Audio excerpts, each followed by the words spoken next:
અમેરિકામાં કેટલાક જજીસ સાથે ઘણી ચોંકાવનારી અને અમુક અંશે ચિંતાજનક ઘટના બની રહી છે. છેલ્લા કેટલાક મહિનાથી એટલે કે ડોનાલ્ડ ટ્રમ્પ પ્રેસિડેન્ટ બન્યા ત્યારથી આ જજીસ અને તેમના રિલેટિવ્સના ઘરે અજાણ્યા લોકો દ્વારા પીઝા મોકલવામાં આવી રહ્યા છે. હાલ ટ્રમ્પ અને કેટલાક જજીસ ઇલીગલ ઇમિગ્રન્ટ સામેની કાર્યવાહી અને અન્ય કેટલીક નીતિઓને લઈને આમને સામને આવી ગયા છે. ત્યારે જજીસને આ રીતે પીઝા મળવાની ઘટના ઘણી ગંભીર મનાઈ રહી છે.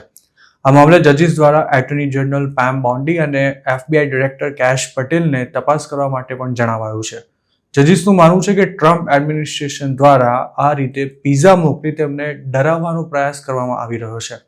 જજીસના ઘરે પીઝા મોકલતા અજાણ્યા લોકો દ્વારા મોટાભાગે એવા જજીસને ટાર્ગેટ કરવામાં આવી રહ્યા છે કે જેમની કોર્ટમાં ટ્રમ્પ એડમિનિસ્ટ્રેશન સામેના કેસ ચાલી રહ્યા છે.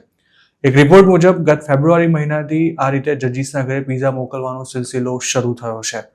વોશિંગ્ટન પોસ્ટના અહેવાલ અનુસાર માર્ચમાં ન્યુયોર્કની સધર્ન ડિસ્ટ્રિક્ટ US માર્શલની ઓફિસ દ્વારા તે વિસ્તારના કેટલાક જજીસને મેમો મોકલવામાં આવ્યા હતા, જેમાં અજાણ્યા લોકો દ્વારા મોકલાતા પીઝાનો ઉલ્લેખ કરાયો હતો અને સાથે જ એવું પણ જણાવાયું હતું કે આ ઘટના હાઈ પ્રોફાઇલ કોર્ટ કેસ સાથે જોડાયેલી હોય તેવું લાગી રહ્યું છે.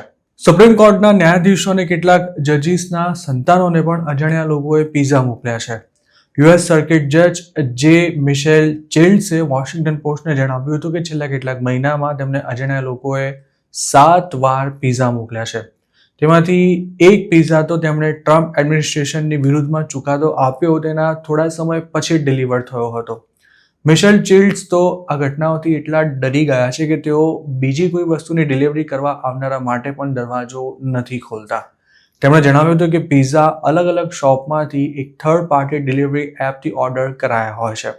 US ડિસ્ટ્રિક્ટ જજ એસ્ટર સેલેસને આ અંગે જણાવ્યું હતું કે તેમને એવું સાંભળવા મળ્યું છે કે છેલ્લા કેટલાક મહિનાથી વોશિંગ્ટન DC અને અન્ય કેટલાક સ્ટેટ્સના જજીસને તેમના મૃત દીકરાના નામે પીઝા મોકલવામાં આવી રહ્યા છે, જેમાં કેટલાક જજીસના ઘરે રાત્રે 10 વાગ્યા પછી પણ પીઝા ડિલિવર થયા હતા. એસ્ટર સેલેસના દીકરાની વર્ષ 2020માં ડિલિવરી બોયના સોંગમાં આવેલા એટર્નીએ ગોળી મારીને હત્યા કરી હતી અને હવે તેના નામે જજીસને ડરાવવાનો કથિત પ્રયાસ થઈ રહ્યો છે. ડોનાલ્ડ ટ્રમ્પ તેમની વિરુદ્ધમાં બોલનારાની શબ્દો ચોર્યા વિના ઝાટકણી કાઢતા હોય છે અને તેમાં તેઓ તેમની ઇલીગલ ઇમિગ્રન્ટ સામેની કાર્યવાહીમાં અડચણરૂપ બનતા જજીસને તો ખાસ ટાર્ગેટ કરી રહ્યા છે.